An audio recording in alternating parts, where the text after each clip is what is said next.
Hello tout le monde, on se retrouve aujourd'hui pour une nouvelle vidéo make-up et là je vois dans le retour écran que j'ai épilé mes lèvres il y a 1 heure et que ça se voit. Voilà, mais bon, au moins on verra si mon anti-cerne, la façon de me maquiller cache les imperfections parce qu'en vrai c'est une imperfection. Donc voilà, désolée, sinon je fais la vidéo comme ça. Jusqu'à ce que je me maquille, vous en pensez quoi? C'est pas grave, je pense que toutes les femmes s'épilent les lèvres. Aujourd'hui, nouvelle vidéo make-up. Ça faisait hyper longtemps que j'ai pas fait de vidéo make-up sur ma chaîne. Et puis j'allais me maquiller, je me suis dit why not? Pourquoi pas, je vais vous partager comment je me maquille en ce moment, quels produits j'utilise, est-ce qu'il y a un petit update par rapport à mon ancienne vidéo make-up.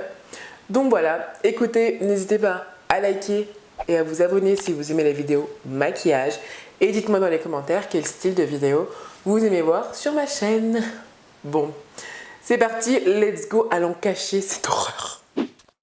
Je commence tout d'abord par mettre ma crème de jour, c'est une crème Sephora et en fait elle sert aussi de base de maquillage donc c'est génial.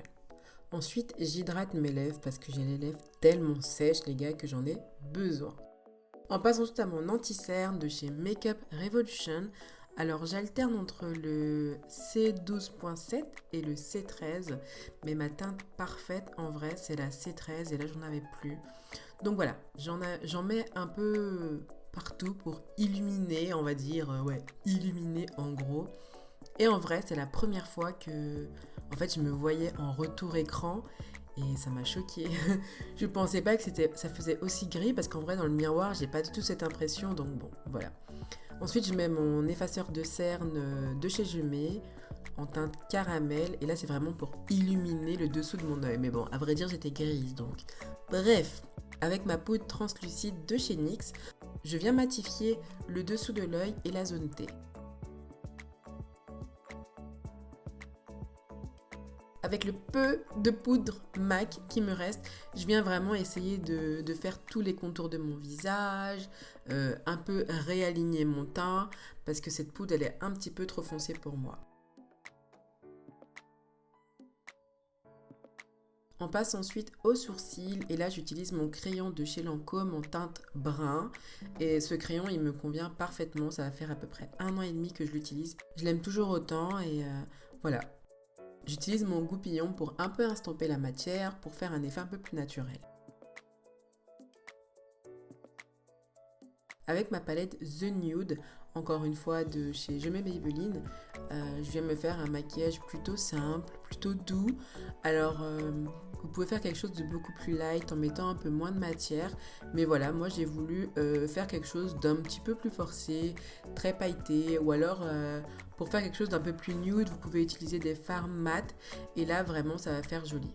N'oubliez pas d'estomper la matière, c'est très important pour avoir cet effet très naturel.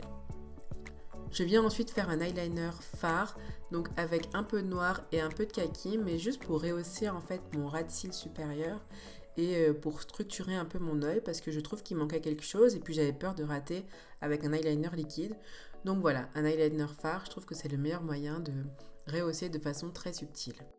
On passe ensuite au mascara et c'est clairement ma partie préférée du maquillage parce que ça change tout, ça ouvre le regard, ça dimensionne le regard et pour moi on met du mascara en bas les gars. Il faut toujours en mettre, ça change carrément tout. Et là c'est le mascara Kat Von D, Go Big or Go Home et vous savez à quel point je l'adore. Je vais vous montrer 2 finitions différentes mais avec exactement la même couleur. Donc c'est un crayon lèvres de chez Lock. Et lui, à la fin, il donne un rendu assez mat et j'aime beaucoup le petit côté rosé, très nude qui s'accorde assez avec mon make-up. Et là, c'est vraiment le Shake-Up de chez Lancôme. Encore une fois, c'est la même couleur, mais c'est un côté un peu plus huileux. On passe ensuite au blush et là, j'utilise une teinte un peu rosée, encore une fois, pour s'accorder un peu avec mon rouge à lèvres. Et bien sûr, on n'oublie pas d'estomper avec le pinceau poudre. Pour mon highlighter, j'utilise celui de chez Catrice. J'en mets vraiment pour illuminer mes zones principales. Et encore une fois, j'estompe avec mon pinceau poudre. Et voilà, rien de très simple et rien de très compliqué. Et voilà tout le monde, j'espère que ce petit make-up vous aura plu. Alors désolée, je ne suis pas une professionnelle du maquillage, d'accord? La Sananas qui est enfouie en moi n'est pas encore sortie. Elle n'a pas encore explosé, donc bon. Je trouve qu'en tout cas, je me débrouille pas si mal que ça. Voilà, disons que les cours de maquillage à l'école m'auront peut-être servi. Mais bon, écoutez, j'espère que ça vous a plu. N'hésitez pas à liker, à vous abonner pour plus de vidéos. Et puis on se retrouve samedi pour un nouveau vlog. Ciao!